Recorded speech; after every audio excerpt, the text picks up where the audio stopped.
నమస్కారం అండి. ఇప్పుడు చూసారు కదా, ఇప్పుడు దాకా చూసే వీడియోలు 8 దాకా చూసారు కదా. ఇప్పుడు 9 చూపిస్తాను. 9 ఎలా ఉంటుంది, ఇలా మిడిల్లో పట్టుకునేది అలంకార శిలంబం అంటారు. ఇది 9 మూమెంట్, బేసిక్ 9 మూమెంట్ ఎలా ఉంటుంది చూడండి. ఇక్కడి నుంచి వచ్చారు కదా, సేమ్ ఇలా హెడ్ మీద తీసుకొని 8 మూమెంట్ ఇలా చేస్తారు కదా. ఇక్కడి నుంచి సేమ్ ఇలా తీసుకొని ఇక్కడి నుంచి ఇలా చేస్తారా. నెక్స్ట్ ఇప్పుడు ఏంటంటే ఇక్కడి నుంచి ఇలా వచ్చిన తర్వాత సేమ్ ఇలా తీసుకున్న తర్వాత గిరికి కొట్టాలి. గిరికి అంటే ఇక్కడ నుంచి ఇలా తిరగాలి. తిరిగిన తర్వాత సేమ్ ఇలాగే సేమ్ పొజిషన్ ఇలా వచ్చి ఇక్కడ నుంచి సేమ్ గిరికి కొట్టాలి. ఇలా గిరికి కొట్టాలి, ఓకేనా? ఇలా గిరికి కొట్టాలి. చూడండి, స్లోగా చేసి చూపిస్తున్నాను, చూడండి.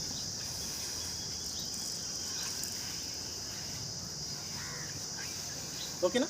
ఇప్పుడు స్పీడ్ చేసి చూపిస్తాను, చూడండి ఎలా ఉంటుందో.